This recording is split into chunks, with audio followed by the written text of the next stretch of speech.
23% de muertes son coinfecciones, VIH, tuberculosis.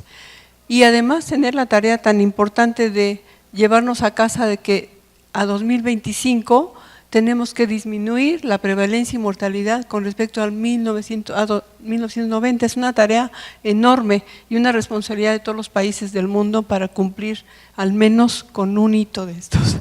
Y la otra es que entre el 10 y el 40% del total de los enfermos del mundo, dependiendo de los escenarios que veamos, de América o de África o de Oceanía, son niños. La carga estimada de casos y muertes de tuberculosis en las Américas, en este reporte 2015, tiene casos estimados y número de muertes estimadas. Y lo que llama la atención aquí es que seguimos con un subregistro importante. La tuberculosis, todas las formas, tiene estimado 288.500 casos y notificamos casi 60.000 casos menos. Asimismo, de muertes están estimadas 18.500 y solo notificamos 10.000. Y tuberculosis asociada a VIH están estimadas 31.700 con base a la historia de los reportes del reporte global de tuberculosis y realmente hemos reportado menos. Tuberculosis fármaco-resistente, en 2011 estaban estimados 6.000 casos y vean ustedes cómo se subió la estimación a 7.700 en los últimos años. Y también tenemos un subregistro. El número de casos estimado que van a morir son más de 500, no se conocen bien los datos. Y de los niños, todas las formas, 25.600. La carga de tuberculosis en América Latina está mayormente dada por estos 5 países. Y de estos, pongamos en una especial situación Haití y por supuesto todo lo que hemos conocido de Perú y de Brasil en los últimos 4 años.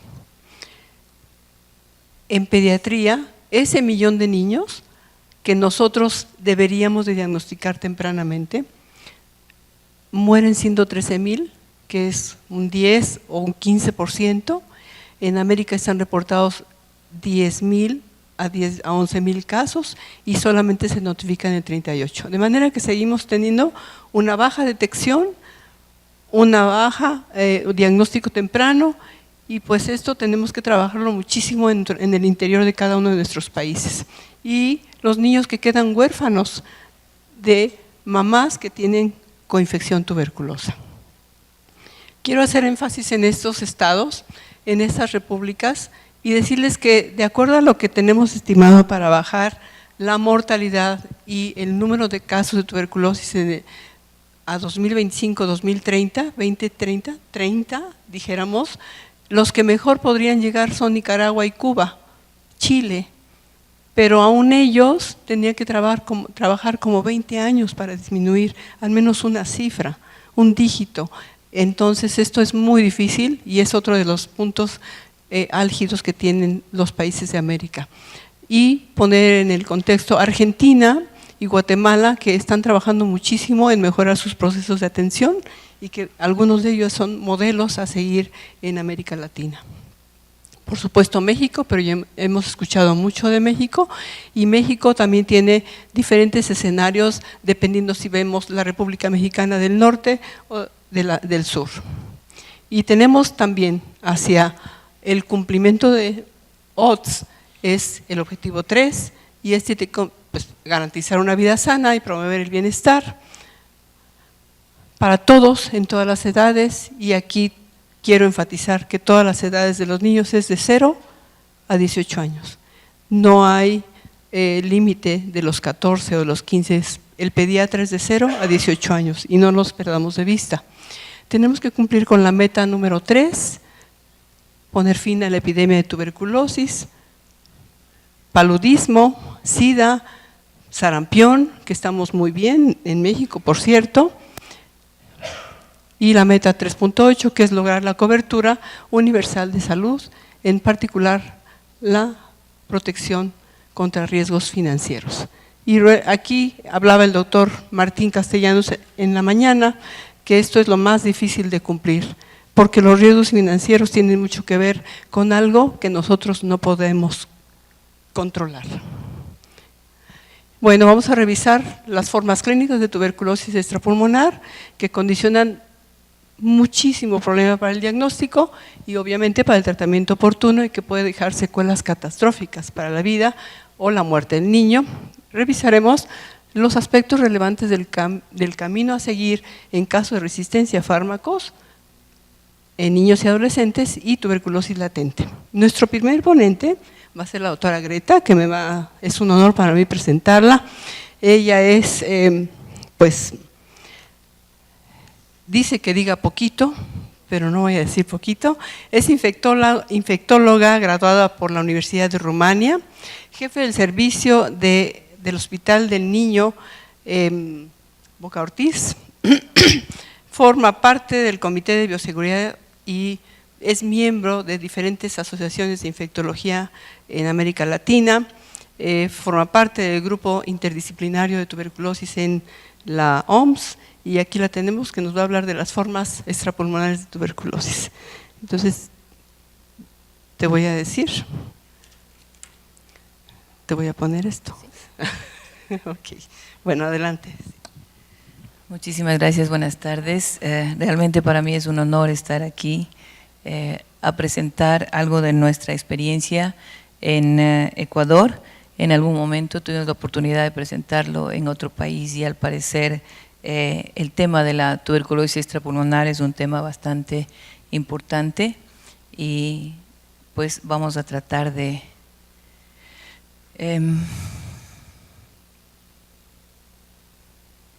muy bien.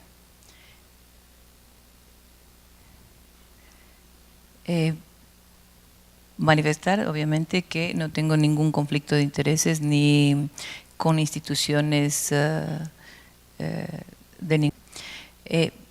los objetivos que voy a tratar de manifestar en esta, espero, corta presentación, es demostrar que la tuberculosis extrapulmonar continúa siendo una de las causas de morbilidad grave, porque ahí la creencia es que no, que la tuberculosis extrapulmonar no es nada grave. Pues sí, y lo vamos a demostrar a través de los casos que voy a presentar. Al mismo tiempo de que motivar, incentivar de que se piense en tuberculosis cuando se tienen cuadros clínicos compatibles y no en todas las posibilidades, como ya lo van a ver ustedes en los casos que voy a presentar, y tomar en cuenta la coinfección TB-VIH. Sabemos todos que la principal enfermedad oportunista en VIH es la tuberculosis, ¿sí? Actualmente incluso considerada ya como para denominar la fase SIDA. La tuberculosis es una enfermedad tan antigua como la humanidad, pero tan actual como lamentablemente la pobreza y la infección por VIH-Sida. Pues han pasado décadas, han pasado siglos hasta que alguien se empiece a dar cuenta. Y en este evento, en esta conferencia mundial, tengo la muy gran satisfacción de que sí se está tomando en cuenta a la niñez. Sí se ha manifestado en las charlas de inauguración, en las charlas de varias que se han dado en todos los foros, la conformación de la red iberoamericana de tuberculosis infantil, y todo esto sí nos está permitiendo poner en evidencia que hay niños que se enferman de tuberculosis, y que obviamente esa niñez enferma de tuberculosis significa que hay alguien atrás que les está contagiando. Lamentablemente, de todos los casos nuevos de tuberculosis en general, el 6% corresponde a los niños. Esto es nada más para recordarles, como decía anteriormente, que la tuberculosis lamentablemente nos acompaña casi desde los mismos inicios de la humanidad. Ya lleva, ¿cuál es este debe ser? Ya lleva cerca de 3 millones de años con nosotros y no lo hemos logrado combatir. La tuberculosis extrapulmonar, la famosa tos, la famosa tuberculosis que no tose, pero que sí mata, que sí produce casos muy graves. La Organización Mundial de la Salud la define como aquella infección producida por el micobacterio tuberculosis que afecta a tejidos y órganos fuera del parénquima pulmonar. 20-25% de los casos de enfermedad tuberculosa y del total corresponde. Y entonces rápidamente esto lo conocen, nada más lo paso así para que recordemos quiénes son los causantes de las enfermedades. ¿Y por qué? Esta pared rica en lípidos es la que nos permite identificarle en el así llamado baciloácido, la técnica de baciloácido alcoholresistente. ¿Quiénes son los mayores transmisores de la tuberculosis? Obviamente, en primer lugar, los adultos, ¿no? Los adultos tosedores, los adultos cavitarios y que pueden diseminarlo fácilmente a través de los aerosoles. El principal responsable, obviamente, de la tuberculosis es el bacilotuberculosis. No, sin embargo, debemos descuidar. Nosotros podríamos decir que en Ecuador no tenemos tuberculosis por Mycobacterium bovis. Sin embargo, sí hay países y sí hay lugares en donde aún se continúa teniendo tuberculosis por Mycobacterium bovis, sobre todo tuberculosis intestinal. ¿Cuáles son los factores de riesgo para que se dé la tuberculosis extrapulmonar en los niños? Primero, la edad. Mientras más temprana la edad, más riesgo. Por alguna razón, el sexo femenino, por la cercanía con la madre contagiante intrafamiliar, por la coinfección con VIH es un factor muy, muy importante y predisponente para la infección. Otras comorbilidades como la diabetes y otro tipo de inmunodepresiones, puede ser la inmunodeficiencia primaria, se considera leve. O sea, esa es la creencia de que es leve y por lo que es leve la carga basilar no es grave. Pues no es así. Voy a demostrarles con casos todo lo que hemos tenido. El problema básicamente de la tuberculosis es la dificultad en el diagnóstico porque se tarda mucho, porque no pensamos en que puede tratarse de una tuberculosis, pensamos que puede ser cualquier otra cosa. ¿Cuáles son las presentaciones más frecuentes de la tuberculosis extrapulmonar? Ganglional, pleural, extraarticular, meningia, pericardia, bueno, todos los órganos de la economía pueden ser afectados con tuberculosis, como según la definición de la OMS, todo lo que no es del pulmón.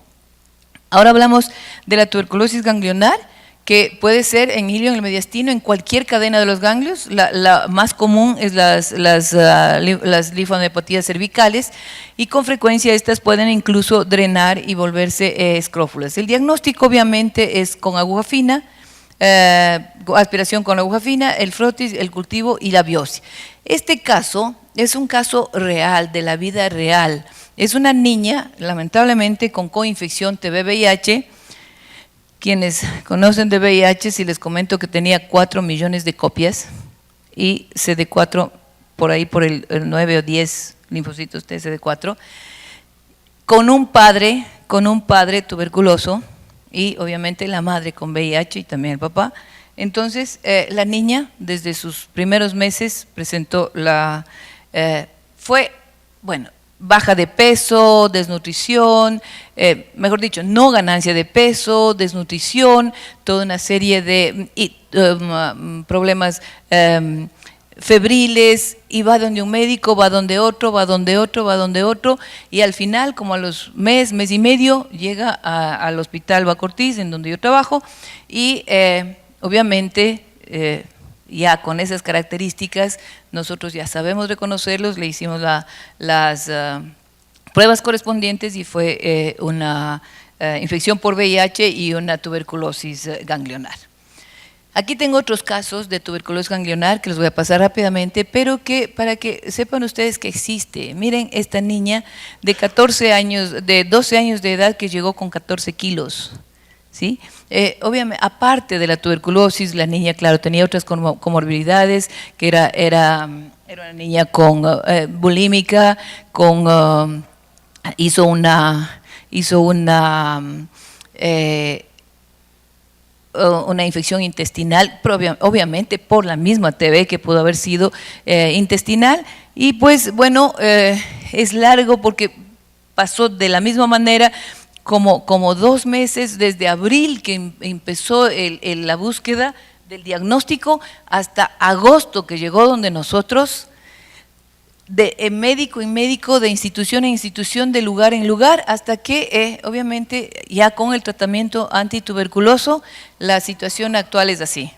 Sí cambia, ¿verdad? Y ese es el objetivo de estar aquí, ese es el objetivo por el que estamos aquí manifestándoles nuestra experiencia para que aprendamos a reconocer y pensemos que sí hay niños y que además sí se puede recobrar, sí se puede recuperar la salud y la vida de estos niños. Aquí tenemos un paciente con tuberculosis pleural, que obviamente puede ser las complicaciones de una tuberculosis primaria, los síntomas le conocen, el exudado lo conocen, es un niño de la vida real, asimismo. Es un niño de la vida real que vino con estas características, un muchacho de 15 años de edad, que de la misma manera nadie sabía qué es lo que pasa, le trataron como neumonía, le trataron como derrame pleural de cualquier causa bacteriana, 1 o 2 meses de antibióticos sin mejoría. Al final se le hace el drenaje, la toma de la muestra, un nada positivo. Los familiares negaban completamente que haya algún contacto intrafamiliar en las primeras investigaciones, pero para ello obviamente tenemos que ser insistentes y lograr buscar, si estamos viendo el diagnóstico, buscar quién fue. Al final averiguamos y la abuela nos comentó que el abuelo, cuando el niño tenía 2 años de edad, el abuelo falleció con alguna enfermedad del pulmón que vomitaba sangre. La tuberculosis osteoarticular, lamentablemente, el día de hoy seguimos teniendo, este paciente es hoy por hoy paciente nuestro, que acudió a nuestro servicio de la misma manera, después de 2 o 3 años, se demoró tanto tiempo en buscar toda serie de posibilidades de diagnóstico y tratamiento.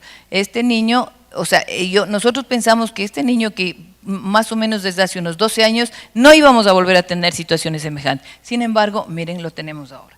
¿Sí? Entonces, la más frecuente obviamente es el mal de Pott y los síntomas y el diagnóstico ya conocidos por todos. Aquí tenemos unas cuantas imágenes de cómo es la lesión ósea en las vértebras, en la columna vertebral. También pueden existir dentro de las tuberculosis extrapulmonares, genitourinarias, poco frecuente, la verdad, no he tenido, o a lo mejor no lo he buscado aún, no he sabido encontrarla, pero además porque puede ser de una presentación crónica, puede tener hematuria, esas hematurias que no se sabe la causa, tendremos que insistir en la búsqueda correspondiente. El diagnóstico obviamente es semejante como en todos, sobre todo, y tenemos la tuberculosis gastrointestinal, que puede ser en cualquier parte del cuerpo, del tracto digestivo, con lesiones que pueden ser por vía hematógena, por vía linfática y por deglutirse los bacilos cuando son cavitarios sobre todo, ¿no?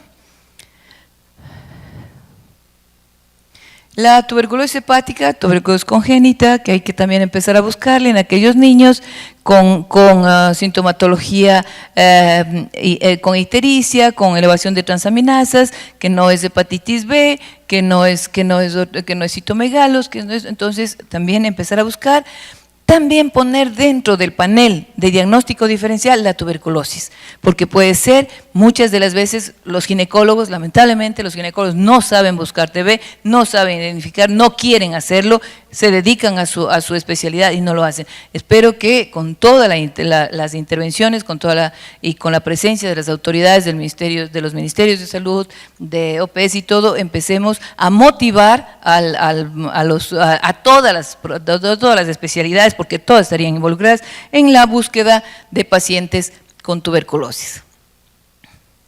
Esto esperemos que solo quede a la historia, ¿sí? Porque realmente no hemos visto, estas son imágenes del doctor Monedero, me parece, que nos prestó, pero ya no hemos visto, no los tenemos.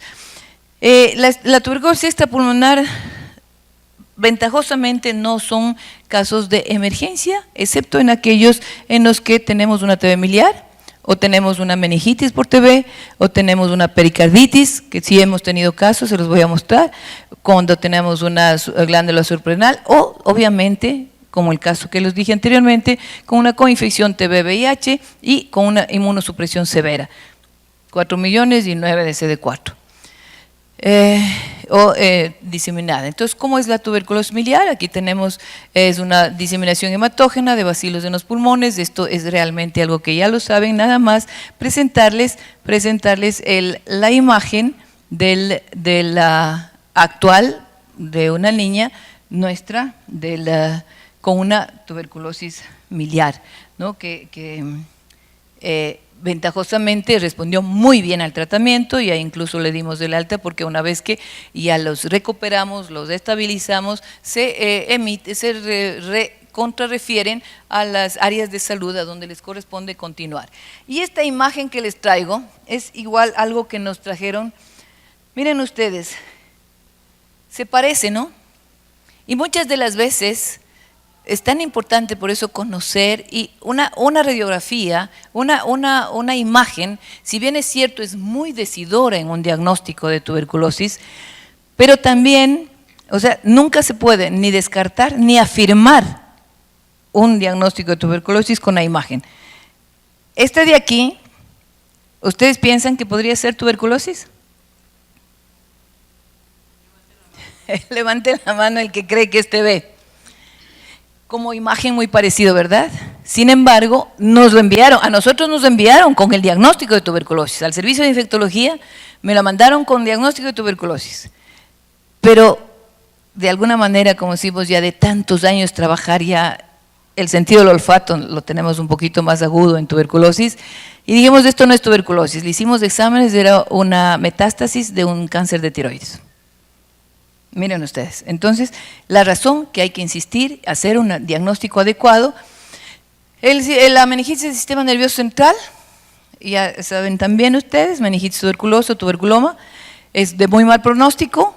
Los niños ¿quiénes son los más posibles? Los niños no vacunados con BCG, con trastornos del sistema inmune. Nosotros últimamente, como les comentaba, estamos identificando varios casos ya de inmunodeficiencia primaria, no solamente inmunodeficiencia secundaria VIH, y también está asociada a la tuberculosis miliar.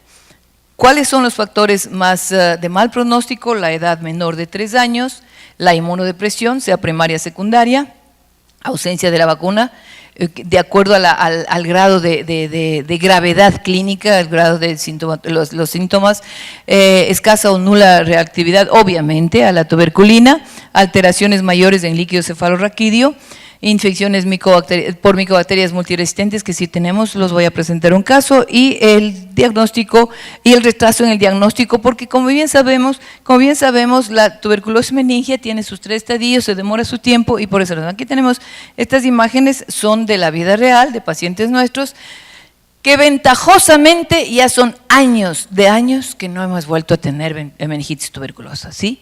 No lo hemos tenido, y de alguna manera no sé si la cobertura de vacunación es la que está protegiendo, aunque en una de las charlas de estos días se manifestaban de que sin tener la vacuna también les había disminuido los casos de meningitis TB.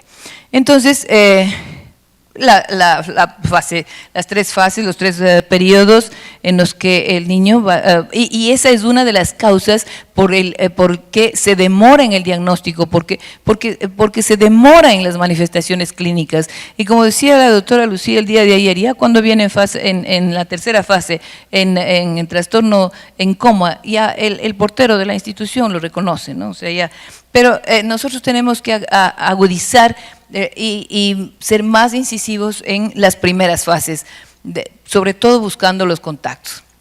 El tuberculoma cerebral, ¿no? Que también es una posibilidad no hemos visto, no tenemos, ya repito, pero esperemos que esto lo tengamos que contar nada más como una historia, ¿no? La pericarditis tuberculosa, sí, miren que tenemos un niño que llega con una neumonía con derrame pleural, y le hacemos el diagnóstico de tuberculosis por ADA, le iniciamos el tratamiento, obviamente el VAR en esputo, la baciloscopía nos salió negativa, y al mes y medio o 2, la jefe del programa de tuberculosis de la zona nos comunica que el cultivo es positivo, ¿no? Adriana. Entonces, miren ustedes que, y este niño fue diagnosticado, obviamente, presentó una pericarditis. Ventajosamente tuvimos la oportunidad, siendo un hospital de especialidades, se llamó al cardiólogo y está en muy buenas condiciones. Este caso que les voy a presentar es también interesante, es una tuberculosis cutánea que es poco frecuente, pero en los países desarrollados menos aún, en los nuestros más, principalmente es por el bacilotuberculosis, puede ser también por el bovis, y puede darse por infección exógena o por endógena, por las vías que sea posible transmitir. Este niño es un niño que además de ser TB, es un niño con TB drogoresistente. El asunto es que ustedes se preguntarán cómo le llegó a hacer un nódulo preseptal a nivel de párpado inferior. El niño viene con esa sintomatología, con un nódulo a nivel del párpado. Supuestamente nos lo envían a nosotros por una aparente celulitis que podría tratarse. Se le hace una PAF, y al hacerle la PAF, por alguna razón se sobreinfecta con gérmenes de intrahospitalarios y se le hace el absceso. Cuando se le hace el absceso solicitamos la exéresis, o sea, el drenaje del absceso y de una vez la exéresis del nódulo, que al mandarlo a cultivar era una tuberculosis. Le iniciamos tratamiento con primer esquema, va muy bien. Al mes regresa con unas adenomegalias terribles, laterocervicales impresionantes, con afectación pulmonar. En ese momento recién la madre nos informa que su padrastro tiene TB multidrogoresistente. Pero ¿cómo le llegó la tuberculosis acá? ¿Ustedes se pueden imaginar? ¿Cómo creen que llegó a hacerse ese nódulo en el párpado? La vieja costumbre de la gente del pueblo, que cuando le entra una tierrita o alguna, le sopla, el padrastro le sopla, y era multidrogoresistente 3 cruces. ¿Se pueden imaginar? Así le llegó la tuberculosis. Fue realmente un drama tratar, es el primer y único caso hasta ahora, espero que no lo vamos a tener, de multidrogoresistente, porque lamentablemente no toleraba la medicación, lo vomitaba, era un drama impresionante, sufrimos muchísimo, estuvo 6 meses hospitalizada, tuvimos que ponerle sonda nasodenal para darle el alta, tuvimos que ponerle botón gástrico, en fin, la criatura está muy bien ahora. Pero para ello significa que hay que hacer mucho esfuerzo, que hay que dedicarse, que hay que proponerse a salvar, a recuperar la salud y salvar la vida de estos niños. La coinfección VIH, el 92% de niños se infectan por transmisión materno-infantil, un 8% se infectan por otras causas, por hemoderivados y en función de las condiciones socioeconómicas. Ya estoy cerca también, muy bien. ¿Ya? Y o ser víctimas, creo que ustedes también sufren el mismo tragedia que nosotros vivimos con los pacientes, con los niños que son abusados sexualmente, ¿sí? Aquí tenemos el caso de una niña de coinfección TB-VIH que a los 8 años de edad llega en estas condiciones con su madre fallecida. Entonces se hace la búsqueda. Inicialmente se pensó obviamente en tuberculosis por su desnutrición, luego también en VIH y actualmente está así. Lo que quiero repetirles es, sí se puede, sí se puede. Primero identificar, lograr recuperarlos y permitirles una vida digna. Estos son otros casos. Este es un caso interesante, es de una niña que adquirió también, sobre todo esta niña nos hizo escrófulas, nos hizo el síndrome de reconstitución inmune, después que le iniciaron un tratamiento antirretroviral, hizo el síndrome, nos hizo varicela, nos hacía escrófulas, drenaba la secreción de la piel, y esta niña adquirió el VIH, miren ustedes, una triste experiencia a través de la lactancia no materna. Es decir, esta niña, mientras una tía de ella tuvo al niño, le lactó a la tía. Posterior a ello, la tía falleció, nunca se supo por qué. Resulta que la tía había fallecido por VIH, por SIDA, y la niña a los 8 años de edad viene con tuberculosis pulmonar. Entonces ahí, obviamente, nosotros tenemos la norma, todo TB, investigar VIH, todo VIH, investigar TB. La niña se le investiga y, para colmo del drama, es que los papás, que no tienen VIH, pero además pertenecían a una religión que no permitía la administración de hemoderivados. En ese momento, estoy hablando, esta niña ya tiene ahora 17 años, ella tenía 18 años cuando vino. Obviamente el esquema era acidobudina, hace una anemia, baja a 3 de hemoglobina y se puede imaginar el drama que tuvimos. Pero ahora está así. Y esta niña es una niña, es nuestra primera paciente en la unidad de VIH, luego de que por 6 veces ingresó al hospital Bacortiz, supuestamente por no adherencia a tuberculosis. Su madre había fallecido con tuberculosis. A la 6ª vez el padre ya le abandonó, en ese momento recién se le hace la prueba de VIH con infección TB-VIH, pero ya tuvimos la oportunidad de festejarle sus 15 años. El diagnóstico, esto ya lo conocen, así es que lo paso, las directrices de la OMS también, porque no voy a tomar el tiempo de los colegas, y nada más decir, los tratamientos, esto ya también es individualizado en cada país, que en el Hospital Bacortiz, en el año 2016 hemos tenido 7 pacientes con tuberculosis. Y el 17, hasta lo que va, 10.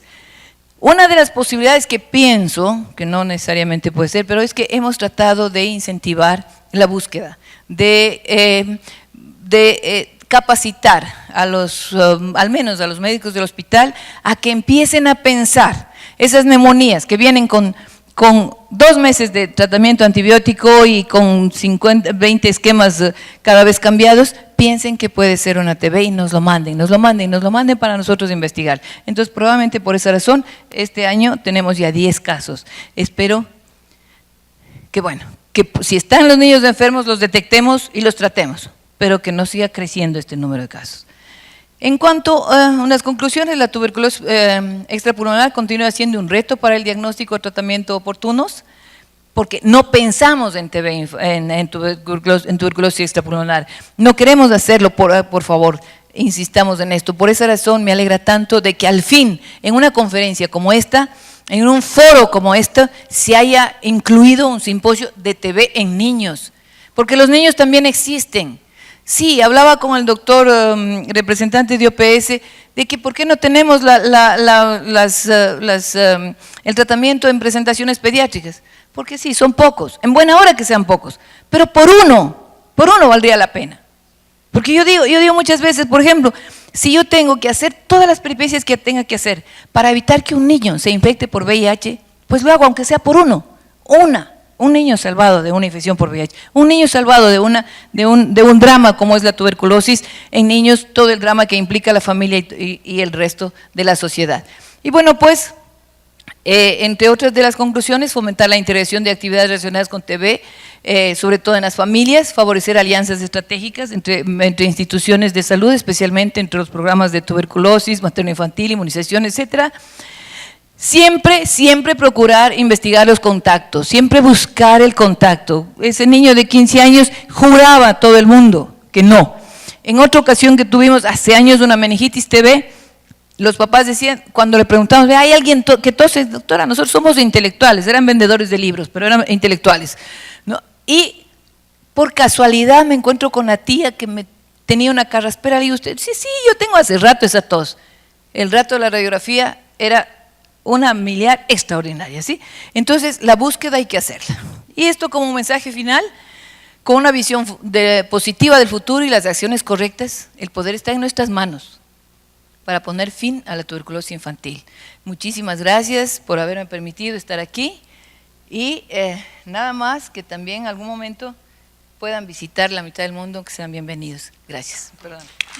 Mentalmente, en este momento a nosotros nos importa mucho el BCG porque somos un país donde aplicamos BCG, pero hay otras estrategias, hay muchas aristas que se pueden indagar para bajar la carga de tuberculosis.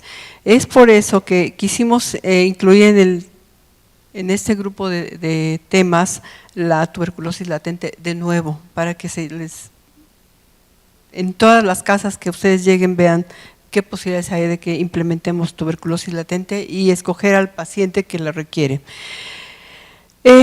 Tomar en cuenta esta preocupación, el doctor Francisco Mestanza, procedente de Perú, que espero que se le esté pasando bien, doctor, es neumólogo pediatra, es docente en la Universidad Científica del Sur, es coordinador de la estrategia de tuberculosis en el Hospital Materno Infantil de San Bartolomé, Lima, Perú, es consultor nacional de drogoresistencia y presidente de la Red Nacional de Tuberculosis Pediátrica de Perú, y además pues es parte de nosotros ahora, ya ni modo, de este grupo de pediatría. Doctor, bienvenido, y él nos va a hablar de tuberculosis latente. ¿Quieres este o quieres acá? Y bueno, ya sabes, sí, sale.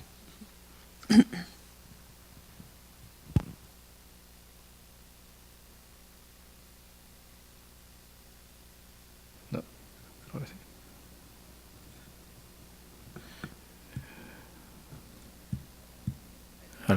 Ya, ahora sí. Gracias por la invitación, me da mucho gusto estar con ustedes. Y el tema a continuación es el tratamiento de la TB latente en niños y contactos de casos sensibles y resistentes. Declaro no tener conflicto de intereses en este tema.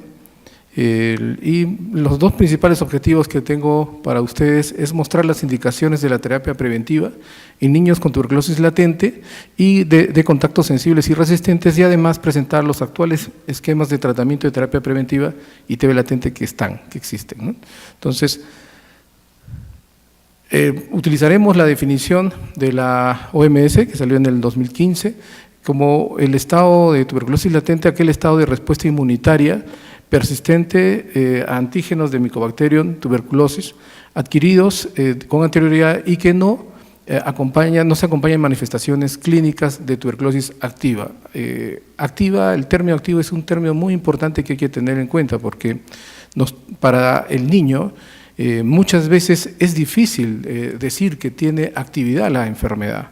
Todos sabemos que mientras más pequeño es las manifestaciones de la tuberculosis pulmonar suelen ser prácticamente asintomáticas, y entonces viene el dilema de poder diagnosticar un niño en estas circunstancias. Entonces el otro extremo, los adolescentes prácticamente se comportan como un adulto. Entonces, ante esta situación es importante tener en cuenta la definición. Esta es otra definición que lo publica la doctora Roya Pavón y el doctor Pérez Vélez, en la que hace hincapié en algo que es muy importante y quizás nosotros tenemos que tener en cuenta para poder utilizarla.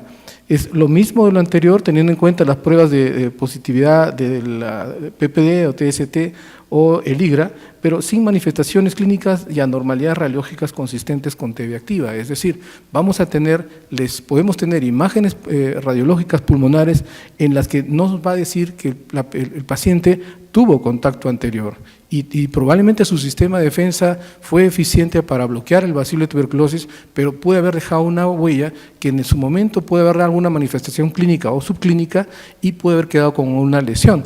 Y esas lesiones pueden ser ganglios linfáticos regionales, agrandados, homogéneamente calcificados, que uno lo puede tener y lo puede tener para toda su vida, marcado en una radiografía de tórax, nódulos calcificados alrededor del parénquima pulmonar, una cicatriz fibrótica, una opacidad lineal discreta, con o sin calcificaciones, y una cicatrización pleural, una cicatriz a nivel de la pleura, ¿no? Engrosamiento o calcificación.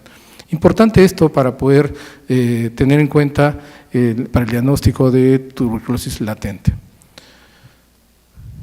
Sabemos lo importante que es la cantidad de pacientes de tuberculosis latente. Muchas veces nos quedamos en la punta de este iceberg, nos preocupamos en los XDR, no digo que no sean importantes, es muchísimo importante, en los pacientes con MR, con TB sensible, pero fíjense, esta cantidad de pacientes con TB latente son los que en el futuro van a ser los que van a aportar los pacientes que están en la punta del iceberg. Por eso es importantísimo que nosotros pongamos mucho esfuerzo en definir al paciente si está enfermo, si no tiene enfermedad, si tiene la tuberculosis latente o está completamente sano, porque lo importante que es la tuberculosis latente es que posteriormente un niño y mientras más pequeño es, va a tener gran probabilidad de hacer enfermedad. Y sobre todo en los más pequeños, en los menores de 1 año, va a tener la gran probabilidad de hacer una tuberculosis miliar o a nivel del sistema nervioso central. Como dijo la doctora Greta, es, digamos, una de las formas más graves y más severas y lamentablemente que dejan una secuela muy grave en nuestros niños. Importante también tener en cuenta que conforme aumenta la edad, el riesgo disminuye, pero tampoco lo podemos dejar de lado, o subestimar, mejor dicho. Entonces, comencemos a hablar de la terapia preventiva en los contactos de TB sensible, ¿no? Tenemos que en el 2015 la OMS publica directrices para la atención de tuberculosis latente y en ella hace hincapié a 2 grandes grupos, aquellos grupos en los cuales tienen ingresos altos o una alta incidencia de tuberculosis, una incidencia baja de tuberculosis, menos de 100.000 por 100.000 habitantes, y en la que sugiere la investigación que debería practicarse en aquellas personas con VIH, adultos con niños o contactos enfermos con tuberculosis pulmonar muy cercanos, pacientes que vayan a comenzar tratamientos con anticuerpos de necrosis tumoral, enfermos sometidos a diálisis, personas que se preparan para recibir trasplantes de órganos, enfermos de silicosis, ¿no? Esta es una etapa en la que quizás muy pocos países en el mundo están, y el grueso de países como el nuestro, como el mío en especial, estamos aquellos que tienen una categoría en la cual tenemos más de 100 por 100.000 pacientes de tuberculosis, más de 100 por 100.000 habitantes, ¿no? Entonces, estas personas, aquí, bueno, la OMS nos sugiere que se debe tratar a las personas con VIH recién diagnosticadas y menores de 5 años con contacto familiar cercano, estén o no infectados, ¿no? Entonces, en ambos casos, lo primero que se tiene que hacer es descartar. Yo creo que a lo largo de todos estos 4 días que hemos estado en las distintas salas, han hecho bastante hincapié en el estudio que se tiene que hacer en los pacientes, en las personas que son contactos de aquellos bacilíferos, pero también no se olviden de aquellos que son paucibacilares, que también se sabe que pueden contagiar. Entonces, en estos casos, lo primero que tenemos que hacer al abordaje del estudio de personas asintomáticos, debemos de tener en cuenta que lo primero que tenemos que hacer en los niños es descartar enfermedad. Y una vez que descartemos enfermedad, vamos a ver si tienen o están en estado latente o están sanos prácticamente, ¿no? El beneficio y riesgo de esto va a ser lo que les mencioné antes, la reactivación de la enfermedad que se va a hacer en el futuro. Entonces, tenemos que ver entonces las recomendaciones que dan y los beneficios que nosotros vamos a tener para considerar los distintos tipos de esquemas de tratamiento para tuberculosis latente. Entonces, este es el algoritmo que la OMS nos muestra, en la cual comenzamos por la pregunta de si tiene o no sintomatología o si tiene alguna evidencia de que tenga una enfermedad clínica. Si la tiene, pues tenemos que agotar todo el esfuerzo para poder definir si tiene la enfermedad por tuberculosis. Aquí quizás un punto importante es ver que en los niños y en los más pequeños hay enfermedades respiratorias que pueden confundir el diagnóstico de tuberculosis. En el caso de no tener sintomatología como parte del estudio de diagnósticos en aquellos lugares que lo tienen, puede hacerse una prueba cutánea de tuberculina o el IGRA, ¿no? Entonces, de salir positivo, tenemos que ver si es que una radiografía de tórax puede salir anormal para poder nosotros pensar que tiene una enfermedad activa y descartar la enfermedad a través de otros métodos más invasivos en los niños sobre todo, y sobre todo en estos tiempos que, como en el caso de mi país, tenemos una importante cantidad de pacientes con MDR y XDR a los cuales nosotros agotamos inclusive las pruebas biológicas como aspirado gástrico, inducción de esputo para poder definir, sobre todo en el cultivo, la presencia de resistencia, ¿no? Y bueno, definitivamente si a pesar de hacer todo este esfuerzo tiene una radiografía que no hay anormalidad, una radiografía normal con un PP positivo, un IGRA positivo y el paciente luce bien, entonces nosotros ya podemos definirlo como aquel paciente que tiene una tuberculosis latente y es candidato para iniciarle tratamiento preventivo. Las opciones que recomienda la OMS tenemos estas, ¿no? Definitivamente el isoniazida diario durante 6 meses es la que más se utiliza en Latinoamérica. ¿no? La isoniazida durante 9 meses es la que utiliza en Estados Unidos. Y si comparamos uno u otro, la diferencia probablemente es mayor en un porcentaje aquel que cumple los 9 meses, pero ya hemos visto en todas las anteriores exposiciones en las distintas salas, lo más importante es la adherencia, el cumplimiento. Y como hemos visto, en Estados Unidos también la adherencia es baja, el cumplimiento es bajo, 50%. Y en mi país, los que estuvieron ayer en la presentación de la red iberoamericana, desgraciadamente nosotros en mi país tenemos un cumplimiento muy bajo, entre el 15 y 20%, ¿no? Y eso es preocupante, porque no estamos previniendo el futuro de estos niños. Y entonces, aquí hay un gran problema que lo tenemos que enfrentar. Otros esquemas importantes como la rifampicina e isoniazida de dosis semanal durante 3 meses pudiera ser la alternativa ante este problema. Es importante que cada país, cada lugar analice cuáles son las causas que giran, que giren para poder ser la causa del abandono o la no adherencia al tratamiento, ¿no? Entonces, cada país debe buscar estudios al respecto. La isoniazida con rifampicina es otro esquema que se da en Europa durante 3 a 4 meses, y la rifampicina sola, y también se puede utilizar como parte de terapia preventiva en aquellos sensibles, como también aquellos que son monoresistentes o que tienen reacción alérgica a isoniazida, ¿no? Entonces son las recomendaciones de la OMS, ¿no? Y bueno, en la misma directriz del 2015 analizan, ¿no?, la comparación entre la isoniazida dado de manera diaria durante 6 meses versus los otros esquemas, ¿no? Y realmente, si uno llega a analizar, son muy similares en su eficiencia y cumplimiento, salvo algunas observaciones que ahora lo voy a comentar.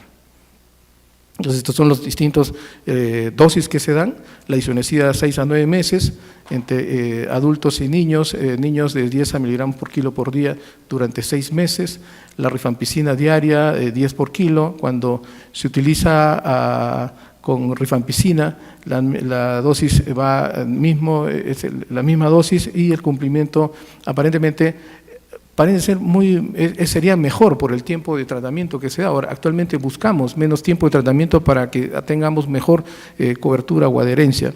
Y finalmente, la que parece tener un mejor futuro es la rifampicina más isoniazida, dosis semanales durante 3 semanas. El punto que tenemos en este momento es que desgraciadamente la rifampicina todavía no está indicado en los menores de 2 años. Y el grupo de menores de 2 años es aquel grupo con mayor riesgo de ser enfermedad diseminada o enfermedad más grave. Entonces todavía no se tiene una dosis al respecto. Y al parecer pudiera ser un esquema muy bueno para el futuro, que pudiera resolver los problemas que, por ejemplo, en mi país tenemos y que se mencionó en la reunión, en la inauguración o la presentación de la red iberoamericana de tuberculosis pediátrica. Porque en mi país, por ejemplo, muchas de las razones por las cuales no hay un adecuado cumplimiento es porque antes pensábamos que eran porque los pacientes tenían un problema psicológico, ya sea porque sean drogaditos, borrachos, pero no, ahora hay un problema tanto de nuestro lado como personal de salud, en el cual no nos ponemos a un horario que pudiera ayudarles a cumplir esto, porque muchos de los padres trabajan hasta altas horas de la noche y definitivamente no tienen tiempo para llevar a sus hijos. Y el gran problema que tenemos también es la educación. El compromiso que tenemos es de romper ese estigma que todavía existe en nuestra población. Y entonces las creencias, mitos que giran alrededor de este tema son muy importantes, que muchas veces digamos, al niño lo aíslan, lo separan para no darles un tratamiento que pudiera hacerles daño, y no piensan el daño que puede hacerle la tuberculosis en el futuro. Entonces, la misma OMS recomienda que, digamos, no hay diferencias significativas entre los esquemas de uso con isoniazida y rifampicina.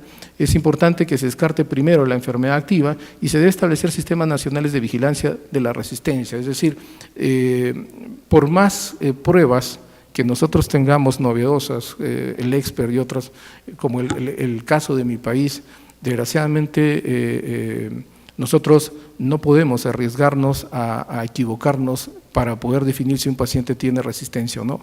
Entonces, el sistema nacional de mi país hace que todo paciente, al tomarle una muestra, se le haga, si es BK negativo, un cultivo rápido, ya sea en MIGIT o puede ser en nuestro país que utilizamos el MODS. Y si fuese BK positivo, hacerle en nuestro caso el genotype, ¿no? Que es la prueba que nosotros utilizamos como país. Ese es un artículo que ha salido en el 2017, muy bueno, del Dr. Fox y colaboradores, que analizan los distintos esquemas por grupos, por lugares donde se están dando, ¿no? La recomendación de la OMS que les comenté, en Estados Unidos, el CDC, los 9 meses de uso diario, ¿no? Diario o 2 veces por semana, la guía inglesa, en la que utiliza 3 meses de la rifampicina con isoniazida, ¿no? Bajo el sistema DOTS. Y esto es muy importante porque muchas veces cuando nosotros damos terapia preventiva isoniazida, si no hacemos una vigilancia de la administración y la ingesta de este medicamento, pues prácticamente nosotros estamos cayendo en el riesgo del no cumplimiento de este tratamiento, ¿no? Entonces, la tendencia va a ser dar tratamientos acortados y la menor cantidad de dosis por semana que se pueda para que se pueda cumplir, ¿no? En este caso pudiera ser la isoniazida con rifampicina, como les comenté antes, que se administre los sábados. Sábados quizás en muchos lugares del mundo no se trabaja mucho y los servicios de salud pudieran estar disponibles la mayor parte del día para que puedan los pacientes ir y administrarse bajo un sistema de DOTS este esquema de tratamiento, ¿no? Este es otros esquemas en los cuales se utilizan para VIH, y VIH no lo comenté, pero también como mencionó la doctora Greta, es un grupo muy importante y las recomendaciones parten desde el diagnóstico del diagnóstico de VIH y sobre todo en estadio SIDA para poder administrarles la isoniazida por un periodo de 9 meses hasta 1 año inclusive, ¿no? Hay esquemas que lo recomiendan y Canadá también utiliza los 9 meses de isoniazida como primera elección, alternativa a la isoniazida, con la rifampicina 3 veces, pero 1 vez por semana por un periodo de 3 meses, ¿no? Este es el análisis de los esquemas. Lo importante, fíjense, en cuanto al cumplimiento, ¿no? Y en cuanto al principal efecto colateral o efecto secundario o reacción adversa a drogas, la hepatotoxicidad. Si bien es cierto, los niños tienen menos probabilidad que el adulto en hacer reacción adversa y sobre todo hepatotoxicidad, existen reportes de algunos de estos esquemas y los comparan para ver cuál de ellos pudiera tener más efectos secundarios, ¿no? Y si uno analiza en algunos lugares que utilizan la rifampicina con la piracinamida, su porcentaje de reacción adversa pudiera ser importante como para poder detener este tipo de administración, pero el otro esquema de isoniazida con rifampicina de uso diario por 13 meses o 4 meses también tiene un porcentaje importante que hay que tener en cuenta cuando uno decide, ¿no?, del esquema de tratamiento. En el Perú estamos haciendo la revisión de nuestra guía, nuestra norma de tratamiento. Nosotros utilizamos la isoniazida dosis diaria por 6 meses y estamos tratando de introducir para nuestro esquema, ojalá se pueda en un futuro, a la rifampicina, que quizás pudiera ser parte de la solución a nuestra realidad. Cada país tiene que analizar lo suyo, pero digamos la solución es de 2 años para arriba, nos quedan los pequeños, y los pequeños quizás utilizaríamos la isoniazida como esquema a dosis diaria por un periodo también de 6 meses mínimo, 9 meses máximo, que es lo ideal que debería ser recomendada por los trabajos que se presentaron en el siglo pasado, en la década del 50, 60, en las que vieron que definitivamente la isoniazida como monotratamiento para una terapia para aquellos pacientes que tienen tuberculosis latente era suficiente para poder evitar enfermedad y el riesgo prácticamente es nulo, ¿no? Entonces, lo importante aquí entonces es que analicemos el cumplimiento como una herramienta muy importante para evitar que nuestros niños hagan tuberculosis en el futuro. Entonces, los efectos adversos en los niños son poco frecuentes y la hepatotoxicidad es baja con respecto a los del adulto. Entonces, es importante tener en cuenta los factores que pueden influir en el cumplimiento de la terapia preventiva, ¿no? La reacción adversa a droga, como les comenté, la mayor duración, los familiares, como decían, ¿yo qué hago dándole una pastilla a mi hijo si está sano? No veo una enfermedad, no justifico un tratamiento. Entonces, esa idiosincrasia, ese pensamiento va en contra del cumplimiento. La inmigración o la migración, hay pacientes que hoy viven en X distrito y por X razones económicas se mudan, y si uno no tiene en cuenta este cambio de dirección, perdimos al paciente. La larga distancia del centro sanitario en Lima, que es donde tenemos 40-60% de todos los casos de tuberculosis en forma general, si bien es cierto hay centros que están cercanos, pero en nuestras zonas, que nosotros tenemos 3 regiones bien diferenciadas, como es costa, sierra y la selva, la distancia es muy importante tenerlo en cuenta para que pueda haber el tiempo que puedan ir a recolectar su tratamiento, ¿no? La falta de percepción del riesgo, como les mencioné, los padres al ver a un niño completamente sano, entre comillas, deciden no darle tratamiento preventivo. La presencia de la estigmatización es también un aspecto muy importante. Yo me escondo, no tengo tuberculosis, no quisiera que la gente sepa que haya un familiar dentro de mi casa que tenga tuberculosis y por lo tanto aíslo a la familia. No permito que el personal cumpla su misión de hacer el despistaje, el estudio de contactos como debería ser, ¿no? Consumo de alcohol y drogas en los adolescentes, por ejemplo, edad bien difícil de controlar. Intervalo entre el diagnóstico y el tratamiento, ese es quizás otro punto muy importante que tenemos que tener en cuenta. Cuando el caso índice BK positivo inicia el tratamiento, es el momento ideal para hacer el despistaje de la enfermedad, el estudio de contactos, pero muchas veces por cualquier cuestiones administrativas o personales de la familia se hace que se retrase. El paciente caso índice inclusive puede llegar en algunos casos hasta casi terminar su esquema de tratamiento y ahí llevan a los niños a evaluar, ¿no? Este es un punto también bastante crítico que debemos de cambiar. Hablemos un poco ahora de la terapia preventiva, que es lo que hay hasta ahora en TBMR y XDR. Digamos, el 5% de los casos de contactos domiciliarios van a presentar tuberculosis activa resistente al momento de la investigación, es una cifra muy importante, y hasta el 50% va a presentar evidencia de infección latente. Ese es un aspecto que nosotros nos preocupa, por ejemplo en mi país, el definir que tenga TB latente, y en nuestra norma actual no se indica ningún tratamiento, quizás en muchos países también es así. Entonces prácticamente estamos a la espera que haga enfermedad, tratando de prevenir, dando un tratamiento oportuno, haciendo que el caso índice se negativice lo más pronto posible para que la cadena de contagio disminuya. Entonces, es un punto que siempre amerita tenerlo presente, ¿no? En octubre del 2015 se llevó a cabo la reunión de expertos en manejo de TB latente en Dubái, y se presentaron distintos trabajos hechos en los años anteriores de distintos lugares, ¿no? de África, Oceanía, Asia, y en los que presentaron trabajos en aquellos brotes de tuberculosis, de MDR o de resistencia, y presentando distintos esquemas para tratar de evitar enfermedad en aquellos contactos de estas personas, ¿no? Había casos inclusive en los cuales había un seguimiento muy estricto, buscando toda una cadena epidemiológica para buscar a todos los contactos de estos casos índices, y les aplicaban distintos esquemas de tratamiento en los distintos lugares. Pero digamos, el común de todos, más o menos, es las quinolonas.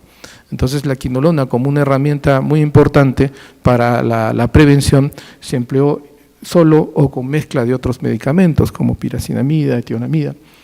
Y definitivamente, al final de esta reunión, se llegaron algunas recomendaciones basadas en las evidencias o consensos de expertos, identificando entonces, lo importante era de que identificar los contactos, ¿no? Hacer todo un estudio epidemiológico muy importante por la gravedad del tipo de germen al que estamos al frente, evaluar a estas personas expuestas para descartar enfermedad, y a los que estaban enfermos ofrecerles un tratamiento preventivo, ¿no? Aquí basado en fluoroquinolonas. Levofloxacino es lo que se estaba indicando, ¿no? Por un periodo de 6 meses. Y sobre todo un seguimiento muy estricto, por un periodo de 18 meses hasta 24 meses a estos pacientes, inicialmente, sobre todo mientras más niño es, mientras tenga menos de 2 años, el seguimiento debería ser mensual por los primeros 3 meses y de ahí cada 3 meses hasta completar los 2 años. En el momento que presenta sintomatología, hacer el estudio de tuberculosis para descartar la enfermedad, ya sea con pruebas dérmicas, IGRAS o radiografía de tórax y también de pruebas baciloscópicas, ¿no? Entonces, importante avance se dio en este año y entonces las recomendaciones era la observación clínica, como les mencioné, un periodo de 2 años, si había probabilidad de que la persona que se expuso a TB sensible se le pudiera administrar un tratamiento preventivo, ¿no? Y aquí es la recomendación un poco general, amplia, de ver si es que en algunos países ya asumen esta recomendación. Para Perú, nosotros estamos haciendo nuestra revisión, como les comenté, y probablemente sí, en nuestra guía para el próximo año, en nuestra norma, estemos utilizando para los contactos de TB latente MDR, levofloxacino, ¿no? Es una probabilidad que lo estamos discutiendo, evaluando, y probablemente sí va a ser una realidad para el próximo año. No obstante, también hay que tener en cuenta la probabilidad de administrar tratamientos individualizados. Acá el importante es el cultivo, ¿no? El cultivo que muchas veces para nuestra realidad, por ejemplo, al inicio podemos tener por pruebas rápidas GeneSper o Genotype, que es un MDR, pero el cultivo final nos va a poder decir si es un MDR o es un XDR. Entonces, ahí viene otro gran problema. ¿Qué hacer con los XDR? Y lamentable la respuesta ante ese todavía no se sabe, ¿no? Entonces hay algunas propuestas, ¿no? Bueno, este es uno de los tantos trabajos que se presentaron en el 2015, ¿no? La experiencia que hubo en Micronesia, ¿no? En la cual se administró moxifloxacino o levofloxacino con etambutol y etunamida en Micronesia, y de 119 infectados, 15 rehusaron el tratamiento y 104 iniciaron. Y de los 154 completaron el 93%, ¿no? Y 4 descontinuaron. Ninguno de los 104 que recibieron la terapia preventiva con estos medicamentos hicieron enfermedad, pero 3 de los 15 que rehusaron el tratamiento por alguna de las condiciones previas tuvieron enfermedad. Fíjense lo importante, ¿no? Entonces los regímenes, al parecer, y la experiencia de ellos fue seguro en este caso, ¿no? Entonces, cada país debe analizar su casuística, sus cultivos, para poder tomar una decisión al respecto, ¿no? Bueno, tuve la suerte de asistir al curso que se da en Sudáfrica por el grupo del doctor Skoff, en los cuales nos presentaron 3 trabajos que van a ser llevados a cabo en los próximos años, ¿no? El TB-Champ, el BQueen y el Phoenix, en los cuales van a dar levofloxacino dispersable versus placebo, levofloxacino versus placebo diario por 6 meses, y el otro Delamanid. Delamanid como nueva droga, al parecer es una droga que nos puede dar bastante perspectiva, sobre todo para los extremadamente resistentes. Entonces, veremos en los próximos congresos qué avances tengamos de estos estudios. Mi país va a participar en de acá, por ejemplo, en el grupo Fénix, en el estudio Fénix. Veremos en los próximos años cómo se da, ¿no? Para concluir, es importante identificar de forma oportuna a los infectados en cada grupo de riesgo. El tratamiento de la tuberculosis latente debe ser oportuno a todos los infectados. Aquí sí es importante la capacitación al primer nivel, que nuestros médicos tengan la seguridad de poder decidir este paciente está sano, este está infectado o este está enfermo. Y si tuviesen la duda, tener un lugar donde derivarlo para que pueda resolverse en la brevedad si este paciente va a meritar tratamiento o va a quedar como TB latente. Entonces, esa situación en mi país a veces es crítica, y entonces muchos médicos de primer nivel derivan a los especialistas cuando debería dejarse perder tiempo y arrancar con tratamiento preventivo en aquellos casos en los cuales una radiografía de tórax es aparentemente normal y no hay las clásicas lesiones pulmonares de tuberculosis, ya sea el complejo primario, el derrame pleural, la cavitación, la tuberculosis miliar, en las cuales sí podemos decir que tiene una radiografía compatible, ¿no? Acortar el tiempo de tratamiento, acortar el tiempo de tratamiento de la tuberculosis latente. Yo creo que es el futuro que nos espera para realidades como la nuestra, por ejemplo, en mi país. La monitorización de casos censados y tratamiento, esto es también importantísimo. Si nosotros no tenemos un censo adecuado y no tenemos un adecuado registro, ¿cómo vamos a decir si estos tratamientos que ahora cambiamos van a ser adecuados para nuestra realidad, ¿no? Entonces, el Estado va a invertir mucho en estos pacientes y se puede desperdiciar este gasto pudiéndolo dirigirlo en otras cosas también importantes. La vigilancia y la resistencia, como les mencioné, es muy importante. Y el uso de tratamiento TB para los drogoresistentes y extremadamente resistentes, ya esperemos que en el futuro tengamos una perspectiva mejor. Gracias.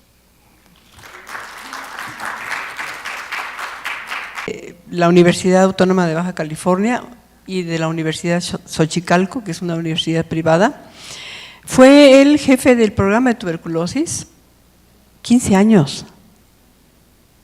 ¿Por qué? ¿Por qué te saliste?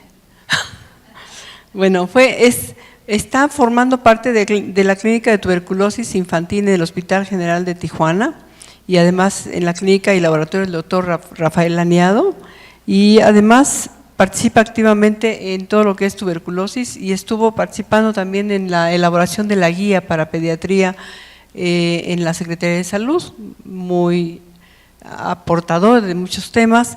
Y hoy nos va a hablar de farmacoresistencia. Agradezco muchísimo que estés aquí y que hayas aceptado la invitación a este evento en París. Bienvenido y ya buenas sabes cómo tardes. es esto, ¿verdad? Sí, muchas gracias. Y espero que no estemos en el postpandreal ahorita, ¿no? Bueno, pues muchas gracias, doctora Lucía, por la invitación y a mis colegas, ¿no? Bueno, pues vamos a empezar sobre pues lo que va a ser TB resistente, niños adolescentes, más el abordaje clínico y eso, ¿no? No tenemos la experiencia como Perú, ¿verdad? Y son poquitos pacientes, pero con esos tenemos para pelearnos y discutir y todo eso, ¿no? Y bueno, pues ahí están los teléfonos y pues tengo la oportunidad después de 15 años que fui ubicado, pues me reubicaron allá con el doctor Laniado y pues ahí están todos los pacientes resistentes de Tijuana, ¿no? Bueno, y pues también no tenemos conflicto de intereses más que venir aquí a compartir, ¿no? Experiencias. Y bueno, pues empezamos, aunque pues utilizamos la guía mexicana, pues no hay una guía ahí de farmacoresistencia de adultos, viene un capitulito ahí de pediatría, pero no hay una guía tal de niños, ¿no? Entonces hay que apoyarnos de las demás y pues va avanzando, ¿no? La última guía es del 2011, entonces espero que ya empiece la siguiente redacción de la otra, ¿no? Porque hay temas que abordar, no nomás TB resistente, ¿no? Y pues pues ya sabemos que pues lo de epidemiología que se ha estado hablando ahorita en el Congreso, pues el 7% de todos los casos se atribuyen en pediatría y pues hubo un estimado, de hecho se habló mucho que hay 32,000 casos en el mundo que son de pediatría, otros estimados de 24,000. Ahí tuvimos la oportunidad de estar con la doctora Andrea Cruz y pues muy poquitas imágenes. Todavía hace años no había panoramas epidemiológicos de tuberculosis en niños, imagínense todavía de MDR, y pues hasta el 2011 no habían reportados casos. Bueno, al menos México no sale reportando, aunque ya había algunos para ese entonces, ¿no? Y bueno, para nosotros nos interesa mucho pues tratar de hacer el diagnóstico microbiológico y sobre todo en dónde son las sensibilidades, que pues como ya sabemos en pediatría es bastante difícil, ¿no? Si de por sí en la TB sensible diagnosticarlo es difícil y pues a lo que creo que estamos todos de acuerdo, es que el estudio de contacto es el pilar, ¿no? No hay que dejar que avance y ya que nos llegue como caso, ¿no? Sobre todo cuando hay un caso ahí con tuberculosis sensible o farmacorresistente, siempre pues traigo al doctor Laniado y los niños y los contactos que pasó, porque a veces nos dedicamos al caso índice y no a los demás, ¿no? Hay reportes sobre quién está estudiando a niños buscando farmacoresistencia y pues aquí el único que aparece pues de aquí de América, Argentina, ¿no? De ahí en fuera son de otros países. Y bueno, también pues por la región de las Américas, pues cómo está la situación de la tuberculosis drogosensible y ya pues todas sus variedades de resistencias, de monoresistencias, poliresistencias, MDR exclusivamente rifampicina, isoniazida, y bueno, pues las XDRs, ¿no? Y seguimos, pues agarramos ahora sí que experiencia de Perú, que tiene mucha experiencia sobre el tema de MDR, y sobre todo pues aquí lo que sería lo que son los niños, ¿no? Ahora sí que es una zona donde abunda el bacilo resistente y pues ni modo, se contagia esto, ¿no? Entonces, para nosotros es primordial estudiar los contactos y sobre todo los niños que más rápidamente pueden desarrollar alguna tuberculosis diseminada o en una forma más aguda, no como la del adulto. Y sí, de acuerdo que el nivel primario a lo mejor no van los contactos, pero ya que se refieren, ya como que ya se estudian los niños, ¿no? Entonces, sí falta algo de reforzamiento en ese sentido, o a veces pues estamos, no vinieron los contactos, por eso es importante estar en coordinación con el programa local, porque pues hay que hacer visitas domiciliarias, ver las estancias, cómo es, uno lo que dice el paciente y otra cosa lo que nos encontramos, ¿no? Bueno, pues para eso está la red de TAES, que nos apoya bastante, y ahorita hay promotores, y pues ya sabemos que pues son síntomas inespecíficos en los niños, a veces los rayos X sin alteraciones, difícilmente hacemos el diagnóstico confirmatorio, los contactos pues que no están estudiados, a veces no van todos, y casualmente para mí es como el que no va probablemente es el que sea el caso de MDR, y pues no hay una guía así establecida, ¿no? Bueno, lo principal es que esto es de la guía de adultos, y aquí viene la definición de farmacoresistencia y sobre todo lo que va a ser en niños, donde nos habla de que si sabemos el patrón de resistencia del adulto, pues en teoría vamos a saber el del niño, ¿no? Porque por esa habilidad de que no vamos a poder encontrar el caso, ¿no? En el otro pues viene la guía de la OMS, donde habla que los contactos cercanos de un MDR normalmente va a tener una tuberculosis MDR, y eso es lo que nos va a dar la pauta, ¿no? Porque no siempre vamos a tener, en adultos queremos confirmarlo, y en niños a veces es imposible confirmarlo, ¿no? Y bueno, está la guía de la OMS, donde habla del contacto con una persona MDR, donde habla de una sospecha, donde hay una persona que abandonó el tratamiento, fue una recaída o que murió de tuberculosis, y la otra que pues lo que sería el fracaso al tratamiento, ¿no? Que no responda adecuadamente, y sobre todo si el niño ha sido atendido de tuberculosis previamente, pues, y viene una recaída, pues estamos obligados a descartar una resistencia, ¿no? ¿Qué son los criterios de sospecha? Y como mencionamos, pues nosotros nos basamos mucho en el diagnóstico del adulto, que va a ser el contagioso, ¿no? Como no es un criterio en pediatría, es más el criterio del contacto enfermo, y aparte el paciente que tiene la sintomatología, ¿no? Y pues cuando podamos, pues siempre tratamos de hacer cultivos y todo eso, no hay que dejarlo así, no siempre son negativos, ¿no? La persistencia de síntomas, el que progresen las rayos X, como no hay una mejoría clínica, generalmente en las tuberculosis sensibles ya al mes ya hay una diferencia de cuando inició el cuadro. Entonces, para el mes si no hay una diferencia en cuanto a la sintomatología, ya uno debe pensar, pues a lo mejor es otro padecimiento, a lo mejor es una TB resistente, ¿no? Y sobre todo las vaciloscopías positivas, que pues ya sabemos que como norma en el país, al segundo mes si está el paciente vaciloscópico positivo se debe cultivar, en lo que se espera a lo mejor son bacterias muertas, no sé, ¿no?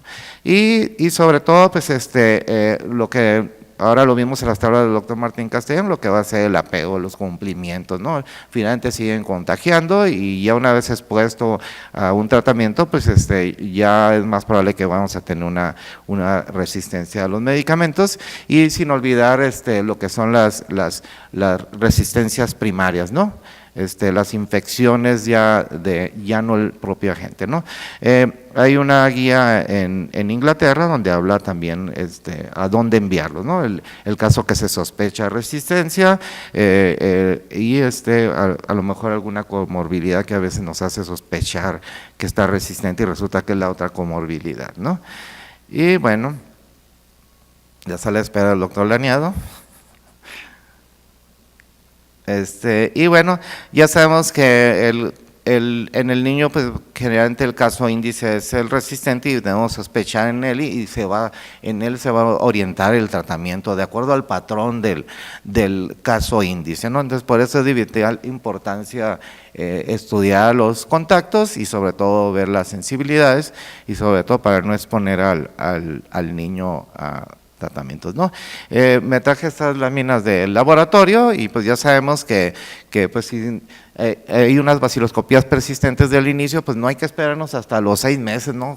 Como dice la guía, la norma dice a los 4 meses si es persistente se considera fracaso, ¿no? Pero ya desde los 2 meses ya estamos haciendo cultivos para prever esto, y el otro ya sería ya más por mal apego y esto, ¿no? Aquí es un ejemplo de del tarjetón de tratamiento donde inicialmente era positivo, se volvió negativo y al último vuelve a persistir, hay aparición de bacilos, entonces ya en ese momento pues hay que mandar cultivar y descartar que no sea eso, ¿no?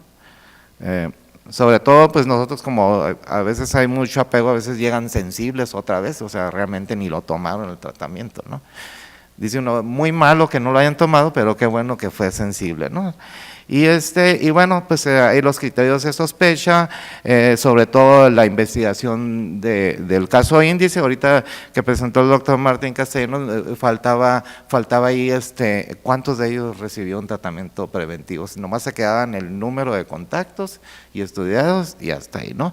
Y pues las siglas nomás para que nos establezcan el diagnóstico si tiene infección latente o no, ¿verdad? Claro que asintomático, y tratar de confirmar bacteriológicamente. Y pues ahorita lo que hay, ya no sé ni qué tanto hablar de Ginesper porque ha sido todo Ginesper aquí, ¿no? Y parece que viene la segunda generación ya con el Ginesper avanzados y hasta con competencia. Entonces, afortunadamente el Ginesper ha tenido buena utilidad en pediatría y sobre todo en esos que son negativos. Entonces, es esperanzador eso, ¿no?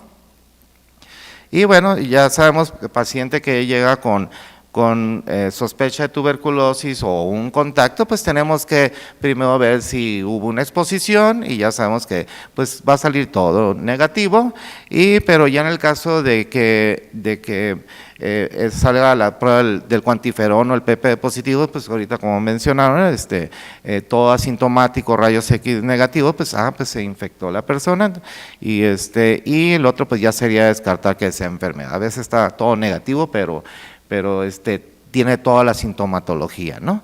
Y pues lo que nos interesa es el caso de contacto. No lo traigo aquí, pero casi todas las series de pediatría se encuentra el contacto, el caso índice, ¿no? En cambio en el adulto es bien difícil, ¿no? Yo creo que no vive en la casa, ¿no? Pero en el caso de los menores de 5 años, pues generalmente anda en compañía de los padres, ¿no? Entonces hay un pequeño estudio que se hizo en el Hospital General, la mitad eran la mamá o el papá, así, contactos muy cercanos, ¿no? Bueno, como mencionamos, hacer el diagnóstico es difícil y pues ya sabemos que los síntomas a veces son muy inespecíficos, ¿no? Ojalá fuera todo el libro, ¿no? Bueno, esta me la proporcionó el año pasado, nomás llega el caso sospechoso, pues se tiene que hacer todo el estudio, sintomatología, estudios de contactos, a ver la reactividad del PPD o el cuantiferón, rayos X, todo, y entonces ya evaluar si fue expuesto, se infectó con rayos X negativos, y como mencionaron ahorita, pues todavía no está aceptado mucho dar profilaxis a los contactos de MDR pediátricos, ¿no? Pero por ahí va con las fluoroquinolonas, ¿no? Y pues es importante ver cómo van a salir estos estudios y pues ya si es anormal, pues hay que tratar de evaluar si es una tuberculosis, ¿no?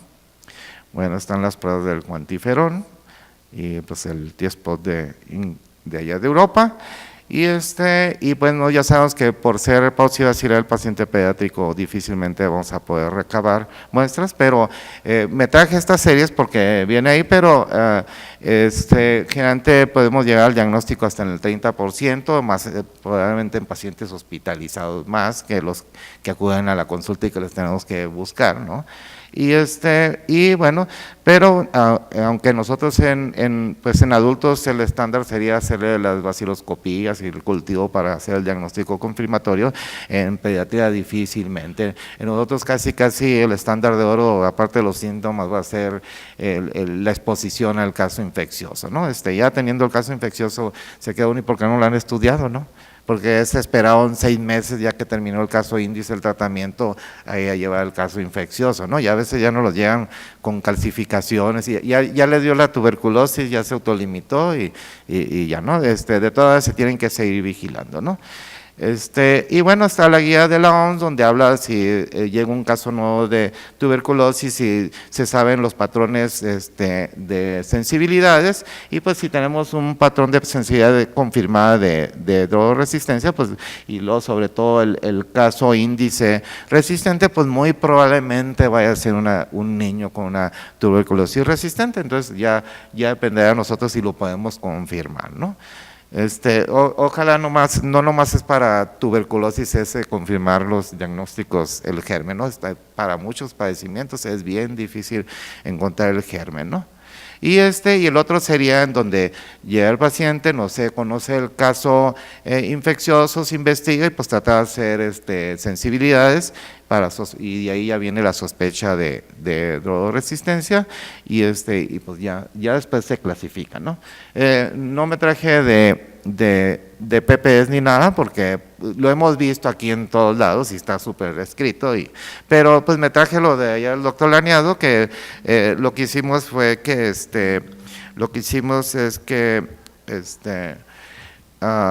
todos los pacientes que tenían de cuando empezaron a verse los pacientes de drogoresistencia, tráiganos a los niños y se les hizo cuantiferón y todo eso, ¿no? Ahí en la clínica de pediátrica se hizo comparativos susceptibles contra drogorresistentes y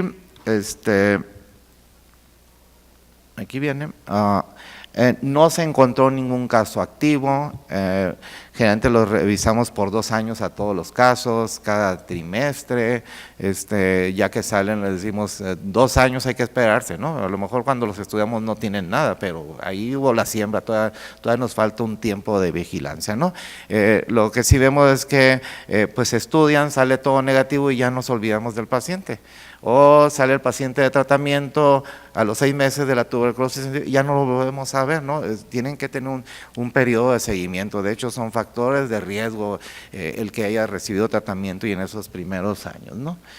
Y bueno, lo que sí es que no hubo diferencias en cuanto a los susceptibles y los drogorresistentes en cuanto al PPD ni al cuantiferón, y pues fue muy similar, ¿no? Ahorita estamos tratando de rescatar la base de datos de esa porque la vamos a analizar de manera diferente también, ¿no? Y pues tratar de clasificar al paciente, ahorita ya lo clasificamos entre expuesto, infectado y enfermo, pues ahora sigue entre cuál variedad de fármaco-resistencia, ¿no? Rogando que no sea de ninguna XDR, que de hecho en Tijuana no hay, aunque tenga muchos casos, no hay XDR, todos han sido MDR, en Mexicali se ha habido XDR, ¿no? Creo que tiene mucho que ver en las adherencias y vigilancias, ¿sí? De todas hacemos lo convencional, tenemos allá el Lowenstein y aparte el Midget, y aparte pues está el aparato de Ginesper que pues nos ha ayudado bastante, ¿no? Sobre todo para extrapulmonares, no tenemos genotype, pero el Ginesper pues ahora sí que tenemos que utilizarlo y básicamente lo hemos utilizado en muestras extrapulmonares, ¿verdad? Y bueno, y pues está otro algoritmo donde el niño que se sospecha de tuberculosis se le puede hacer el Ginesper pues para descartar alguna resistencia. ¿Cómo que 3 minutos? Me niego. Y bueno, pues la disponibilidad, ¿no? Ojalá ahorita viene probablemente un proyecto donde se van a poder hacer más masivos a los contactos. Y bueno, de ahí de laboratorios, aunque son bajos porcentajes, o sea, 7%, wow, en pediatría. En adultos, pues yo creo que en adultos se iban a reír, ¿no? Porque en ellos sí se iban a encontrar muchos positivos, ¿verdad? Y pero bueno, eso nos ha ayudado mucho. De hecho, se considera mejor una muestra aspirado gástrico que un lavado bronquial en muchas partes, en la bibliografía, y pues tratamos de hospitalizar a los pacientes para eso, ¿no? Tratamos de que se queden ahí porque a veces lo citan cada 24 horas y lo que queremos es que esté dormido ahí el niño y tomarle la muestra. Entonces, es bien difícil, a veces lo citan nomás ese día en la mañana y les dicen que se vayan en ayunos, pero ya sabemos que no va a ser una buena muestra, ¿no? Y bueno, también están reportes de sensibilidad del Ginesper por los sitios donde se tomó la muestra. Y bueno, como mencionamos, en cultivos negativos hasta el 60-70% de reportes del Ginesper positivo. Entonces es muy buena prueba y sobre todo en tuberculosis pulmonares y sobre todo que tenemos los diagnósticos rápidamente, ¿no? Bueno, están el genotype.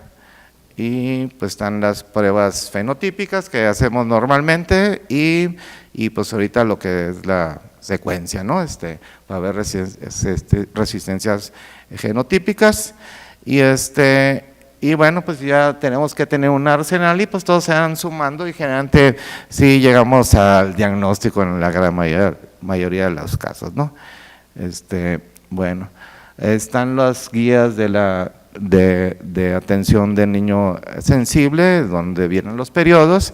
Esa es nuestra obligación de todo, ya los que se salen de esos que serían los resistentes, pues sobre todo preguntar, ¿no? Si el niño está expuesto con alguien con tuberculosis y sobre todo pues que te digan está resistente y que no se haya estudiado, eso es una calamidad, ¿no? O sea, ya recibió varios tratamientos y que no se haya estudiado ningún niño, pues no, eso, para eso no se necesitan los tratamientos, ¿verdad? Y bueno, tenemos ahora sí que las categorías, pero normalmente nosotros una vez que hay un fracaso, un abandono, una recaída, ya no vamos a cultivarlos para darles tratamiento especializado. Eso lo hacemos en los adultos también, ¿no? No nos vamos así por las categorías, sino cultivamos para ver los patrones. Y bueno, esta venía con el doctor Caminero, nomás que la modificamos. Entonces, si tenemos una BK positiva, pues cultivamos, pero podemos hacer un Ginesper y ya ver si es sensible, porque no todos los pacientes se cultivan, ¿no? Simplemente los que están persistentes, ¿no? Y pues el genotype también nos puede servir, nomás que no tenemos esa disponibilidad. Y bueno, se usan los mismos principios en niños, nomás que pues no hay presentaciones pediátricas para la sensible y pues yo creo que va a ser más probable que si hay profilaxis, si hay para niños presentaciones de quinolonas, ¿no? Hay tratamientos cortos, de hecho ahí viene la OMS que propone esos tratamientos cortos, entonces pues qué bueno, ¿no? Ahora sí que un poquito más de donde, pues con más fundamento. Me voy a brincar tantito porque quiero presentar un caso, ¿no? Y me voy a… hay unas guías, todo lo que le tenemos que hacer de revisiones, audiometrías, todo lo que tenemos que hacer a los pacientes, sobre todo según el tipo de medicamento. Y bueno, tenemos que hacer las audiometrías. Y pues ponemos las escalas, que pues es bien difícil en un niño pequeño, pues tiene que cooperar, ¿verdad? Entonces, pues ¿cómo le hacemos con los menores de 4 años, de 3 años, que no saben, ¿no? O sea, mandar a alguien a hacerle potenciales evocados y eso pues está bien difícil, ¿no? Bueno, pero a ver, ahí va. Ok. Nomás quería presentar, es un caso, aunque es pediátrico, es prácticamente un adolescente, había sido tratado en una unidad del Seguro Social, es otra institución, y por lo que fue por persistencia de los síntomas. Una vez que llega el paciente, pues venía 13 años, 34 kilos, que debería pesar unos 45 o algo así, y pero había el contacto de una persona resistente, ¿no? Si me preguntan a qué fue resistente esa persona, no sabemos. Sabemos que estuvo tratado resistente, se desconoce totalmente, no vive con su mamá ni con su papá, vive con otra persona que no tenía tuberculosis, y a la hora de ir a buscar información no existía información del caso índice, ¿no? Increíble, ¿no? Tenía la vacuna, pero aparte del síndrome de Down, que de por sí ya es factor, ahora sí en cuestión de defensas, ya había sido atendido el niño de tuberculosis, siendo que había tenido un contacto resistente previamente. Entonces, así debe ser, o sea, para evitar mejor resistencia hay que estudiar los contactos y dar profilaxis desde el esquema primario, ¿no? Esa sería una vacuna totalmente natural, ¿no? Y pero no encima que ya había tenido tratamiento, entra en un julio y lo envían en un enero con 6 vaciloscopías mensuales persistentes, o sea, se esperaron a que terminara entonces, pues eso no se necesita medicamento para eso, ¿no? Con puro raciocinio y pensamiento, ¿no? Y bueno, se mandó, no me tocó a mí de primera instancia, sino lo mandó uno de mis colegas infectólogos pediatras, y ahora sí que nos lo mandamos a nosotros mismos, y pues todos muertos del coraje, ¿no? Para cultivar, ¿no? Bueno, finalmente él tenía más tos, la fiebre no era tan continua, y aunque la pérdida de peso, ahorita van a ver, hice unas, bueno, se le había dado una recaída Dotval, y después fue referido, ¿no? Después de 6 meses, ¿no? Entonces, pues ya se suspendió, ya era un tratamiento que estaba pronosticado a fracaso, y pues se cultiva y vienen las sensibilidades y todo esto, ¿no? Son los mismos reportes, ¿no? Entonces aquí está la placa, y bueno, se le hizo el cronograma que siempre hacemos de 2 tratamientos primarios, ¿no? Sí, entonces aquí metemos a la cárcel, ¿no? Sí. Bueno, y las pruebas, por el Down no se le podían hacer audiometrías. Se solicitó, no era de la institución, se solicitó a que subrogaran para potenciales evocados, nunca se pudo hacer, ¿no? Y bueno, vienen los patrones. También al mismo tiempo cuando ya casi acabó de notar. Cuando se mandó cultivar, se mandó a Estados Unidos y le hicieron las pruebas, la pirosecuencia, y pues ahí sale isoniazida, salen todos los. Ahora sí que fue de enorme ayuda. Esto ahorita no hay allá en Tijuana, aunque estemos ahí pegados al otro lado, ¿no? Y ahora que me iba a venir, pues necesito yo, hay un sistema ahí donde se capturan todos, porque estamos vigilando los patrones, me dio los seguimientos. Y bueno, este es el esquema que se propuso, y pues esto se manda a México, se manda a conferencia y ya se habla, y entonces nomás nos cambiaron la Levo por la Moxi, ¿no?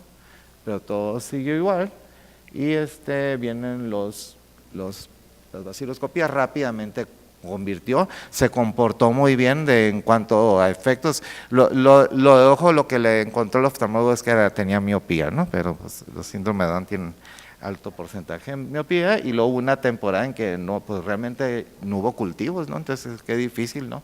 Pero finalmente el cultivo fue negativo, el último. Esta es la hoja que usa el programa de visitas domiciliarias, donde pues también allá en la visita pues como que están autoadministrados, ¿no? Pues no puede ser eso, ¿no? Y más en un drogo resistente. Pero si se fijan, el niño pesó 34 kilos y cuando terminó pesando 55, ¿sí?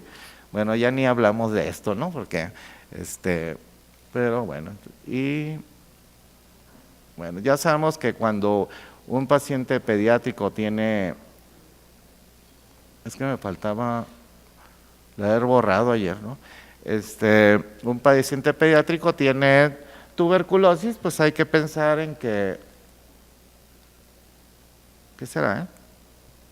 Es que hay un adulto ahí con tuberculosis, y ya sabemos que los pediátricos rápidamente pueden evolucionar a forma extrapulmonar o diseminada, entonces son más de especial cuidado. Y pues se me hace que, aunque estemos hablando del indicador que pueda ser resistente, si no estamos involucrados todos en el caso, lleva muy mal pronóstico. No puede ser la atención de un niño por una sola persona, ¿no? Yo siempre digo que vamos a las mesas, ¿dónde está el programa del niño y el adolescente? Ahí debe estar, porque los niños se deben de revisar periódicamente, el menor de 1 año cada mes y el de 1 a 5 cada 3 meses. Entonces, a la hora de ir a buscar, resulta que nomás van a vacunas, pues. No van cuando se enferman, como nos han educado, no, si me enfermo voy al doctor, pero nadie va a revisar. Entonces, a veces el puro indicador es el retraso del crecimiento, ¿no? Uno está esperando fiebre y todo el cuadro clínico que esperamos, ¿no? Y bueno, entonces, pero ahí está el doctor Hurtado, que me dijo que ¿por qué vas tú y no voy yo? ¿No? Digo, pues yo estoy más joven, le dije, ¿no? Y la doctora Dara, que es la doctora también, ellos dos son infectólogos pediatras, ya tenemos más de 20 años en la clínica, y en la otra pues el doctor Laniado, ¿no? Que aquí lo agarré de buen humor, y pues ahí están los teléfonos y correos, y agradezco su atención, ¿no?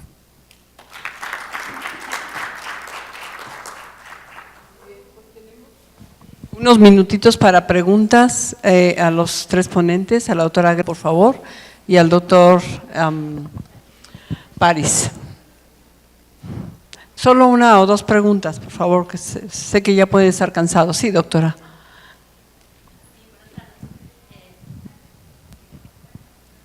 Gracias. Buenas tardes. Felicitaciones a los expositores por tan buenas presentaciones y tanto que nos han aportado.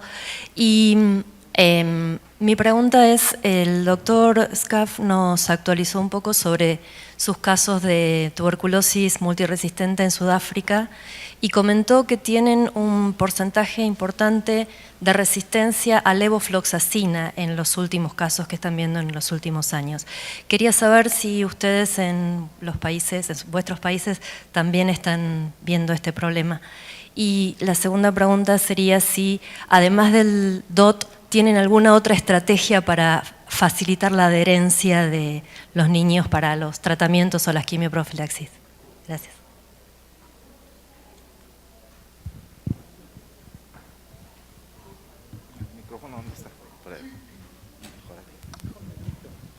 Como es una pregunta abierta, cualquiera de nosotros podría. Bueno, en Perú la resistencia al levofloxacino,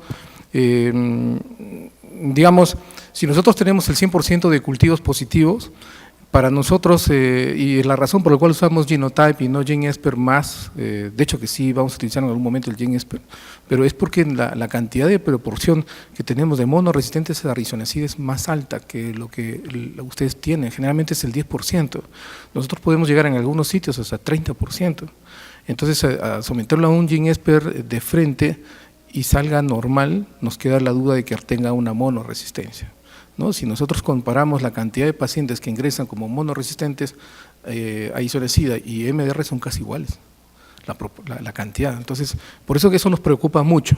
Y de ahí la importancia de tener al día nuestros cultivos. El Perú, digamos, se ha caracterizado, y eso es algo bueno en mi país, es que ha desarrollado bastante la parte bacteriológica en los cultivos. El método MOTS surge en Perú principalmente, y el MOTS inclusive llegó hasta tener sensibilidad para drogas de segunda línea. En cuanto a la monoresistencia por levofloxacino, no lo tenemos tan alto, Y en ese aspecto tratamos de hacer los cultivos rápidos. Idealmente ahora el GeneSper, el que va a salir, la última generación, probablemente va a estar a la misma altura del Genotype en cuanto a la resistencia a isoniazida. Y eso quizás puede servirnos a nosotros, ¿no? Entonces, por el tiempo de respuesta que nos da, el GeneSper es en horas y el Genotype nos demora hasta 3 días con todo un equipo complejo, muy caro, pero es para nuestra realidad, lo vuelvo a recalcar, yo no estoy dando recomendaciones de mi país. Ahora, ¿qué estamos haciendo? El día de ayer hubo una presentación muy interesante de la doctora Larisa Otero en la que reflejó nuestra realidad en cuanto a la adherencia y cumplimiento de la terapia preventiva. Y la verdad que En parte es ciertamente vergonzoso todo lo que sucede, y entonces es el enfoque de lo que sucede de manera global desde el punto de vista político. No me gustaría tocar ese tema, pero es una cuestión de decisión política en cuanto a tomar una decisión para que se cumpla o haga tales cosas, y también hay el aspecto propiamente de la familia, la idiosincrasia, la educación, que en ese aspecto sí estamos haciendo vinculaciones entre el Ministerio de Educación y el Ministerio de Salud para que inclusive los profesores se eduquen en eso, más en ese aspecto, y nos sirvan para poder detectar ahora que estamos teniendo brotes en colegios. El otro aspecto que es importante es en los médicos. Nosotros mismos tenemos ciertos problemas en cuanto a la comprensión, al miedo, a poder decir, es más, tenemos miedo que nos dé que el paciente tenga una drogoresistencia. O sea, ese es un miedo extremo que el personal médico tiene, y entonces muchas veces prefieren salir del programa de tuberculosis y dedicarse a otro tipo de trabajo en salud. Y ese es un gran problema que tenemos. Y el otro gran problema es la rotación del personal técnico de enfermería, ¿no? Es bien grande. Entonces, estamos tratando de englobar la gran problemática que tenemos. Felizmente hay una decisión importante a nivel de nuestras autoridades que nos están dando apoyo, y después de muchos años se está dando bastante énfasis a la parte pediátrica, ¿no? Que el grupo de la red pediátrica se ha formado en mayo de este año, ¿no?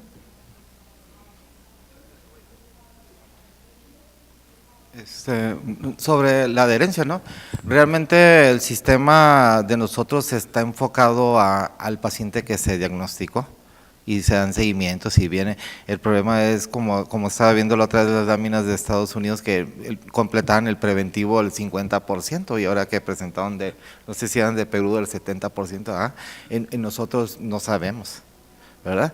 Entonces a veces hacen estrategias ahí de pues tratar de cómo evaluar eso.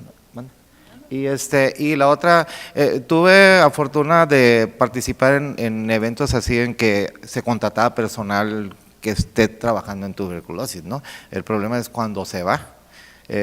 Si ahí donde estoy yo, en otros días estoy en una unidad trabajando de pediatra, no veo TV, entonces nadie quiere ver niños, hay unidades que no ven niños, ¿no?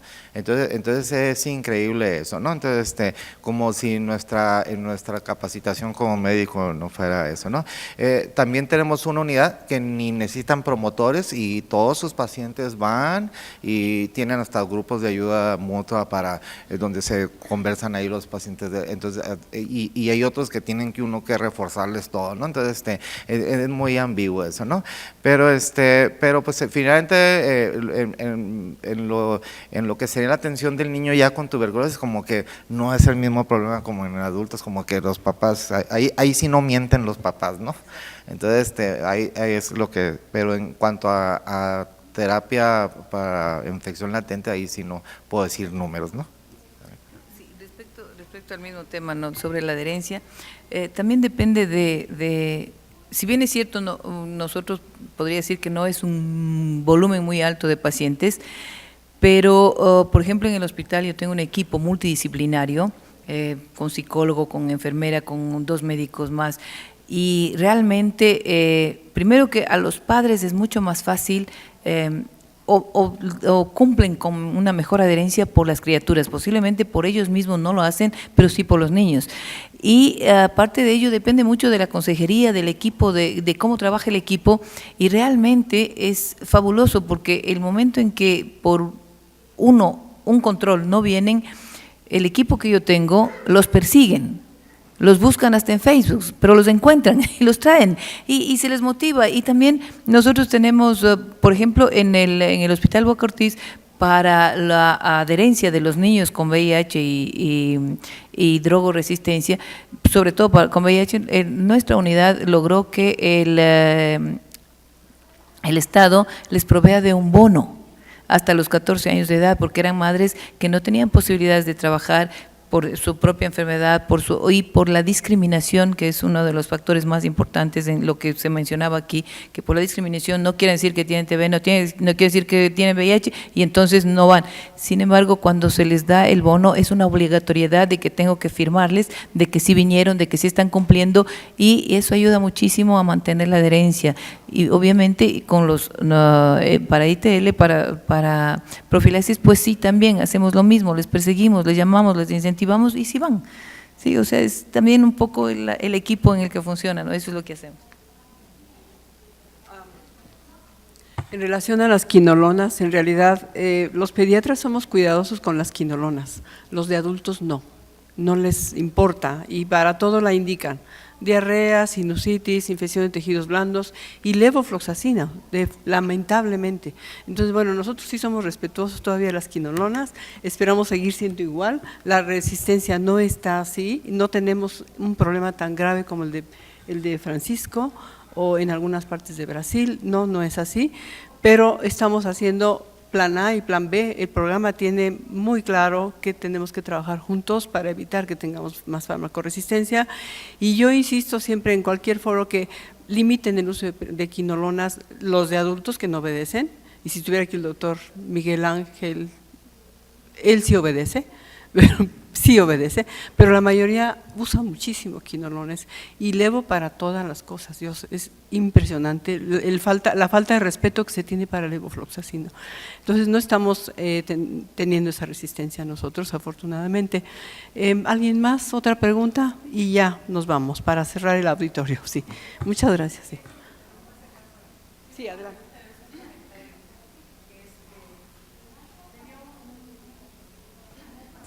Bien, buenas tardes. Tengo un paciente adulto con una tuberculosis pulmonar que es resistente a isoniazida. Y se empezó el tratamiento al contacto su niño, un menor de 5 años, asintomático. Y como a los 10 días pues salió el resultado del papá que era resistente a isoniazida. Entonces pues se consultó con varias personas, incluyendo el INER, y pues se tomó la decisión de que pues le suspendiéramos el tratamiento profiláctico al niño y se sigue vigilando. Lleva el niño ya 6 meses, el papá pues ya está por terminar también el tratamiento y sigue el niño asintomático. Pero sé que los tenemos que seguir vigilando a ese niño. Si en algún momento el niño nos presentara pues esta situación y que vemos que es de difícil diagnóstico, pues ya tenemos el antecedente del padre con resistencia a isoniazida. Entonces, claro que en el momento pues habrá que volver a ver con especialistas, pero la pregunta abierta es ¿y qué puede pasar, no? ¿Qué hacer? Claro. ¿Quieres contestar o quieres? ¿Quieres contestar, Paris, y luego yo? Sí. Sí, es importante la pregunta, muy importante, porque platicamos precisamente de los patrones de sensibilidad, quién los interpreta y quién los hace, y cuál es la calidad de esas pruebas. Entonces, sí, no, pues seguimos nosotros al niño cada 3 meses con rayos X y eso, se mandan a la clínica de pediátrica y algunos me los envío yo a la clínica yo, porque sí, no nomás hay que nomás sea contacto, ¿no? Pero, o sea, cuando es una monoresistencia todavía está más fácil, ¿no? Pues, o sea, le salió, eso es lo que hacemos ahí, ¿no? ¿Sabes qué? Está el contacto, tiene resistencia, pero es isoniazida, pues, rifampicina, ¿no? Está monorresistente a rifampicina, isoniazida. Eso ahí con el doctor Laniado, ¿no? Ajá.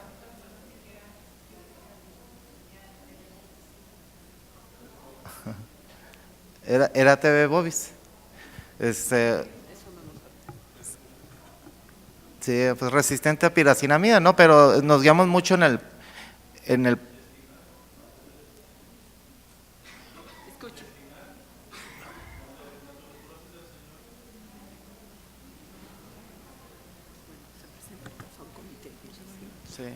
Sí, pero normalmente lo que hacemos no lo hacemos solo, pues tiene que haber el patrón para hacer la decisión y generalmente nos juntamos entre el doctor Laniado, otra vez hubo uno con la doctora Lucía y hablamos. Y ya cuando entra el MDR completo, pues ahí ya cambia la cosa, ¿no? Pero estamos hablando de una persona, un niño asintomático que es contacto y que no tiene ninguna evidencia de que vaya a ser enfermedad, ¿no? Entonces los tratamos de seguir más tiempo, ¿no? Generalmente nos quedamos con ellos todos como unos 2 años generalmente, o 1 año y medio después de que terminen los tratamientos y las profilaxis también, ¿no? Y aunque los mandamos a la unidad, siguen con citas ellos con nosotros, ¿no? Y ellos tienen todo cita abierta, la mínima sospecha de fiebre, más de 15 días, de malestar, todo eso que hablamos de sospecha, tienen la puerta abierta a hacer consulta ya con nosotros, ¿no? ¿Está bien? Bueno, quizás dos comentarios. Uno, cuando tenemos casos de monoresistencia a isoniazida, la quimioprofilaxis utilizamos rifampicina. Hay algunos que dicen que se puede utilizar isoniazida a dosis altas, más de 15 por kilo, como una alternativa a seguir utilizando isoniazida, ¿no?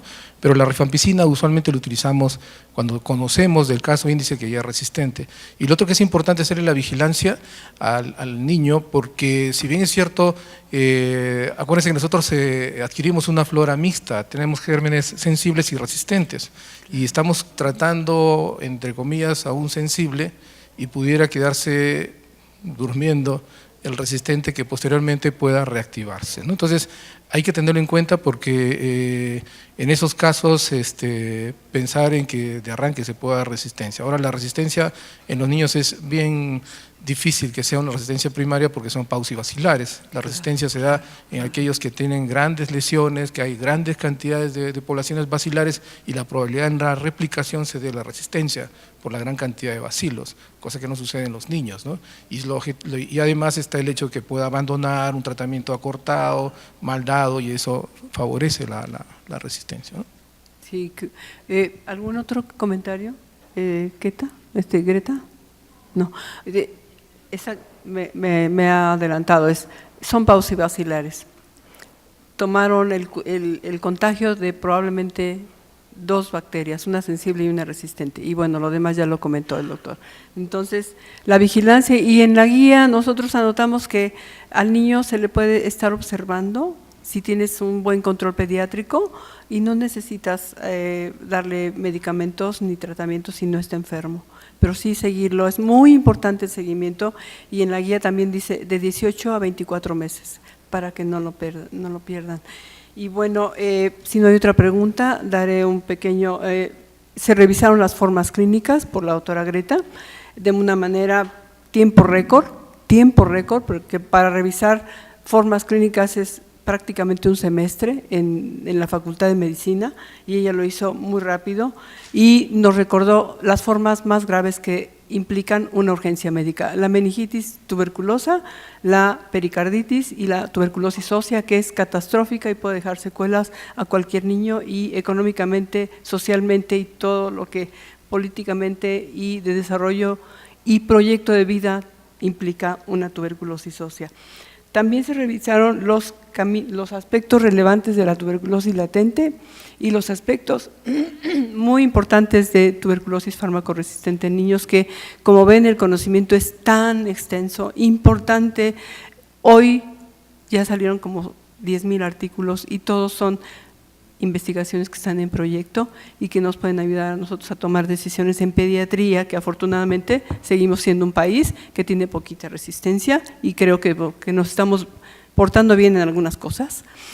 Dice el doctor Paris, y me sumo al comentario, si no hacemos prevención con BCG, con buena nutrición, con atención a la TB latente, esa carga de adolescentes que tenemos nos va a asustar dentro de 15 años. Tenemos que actuar hoy.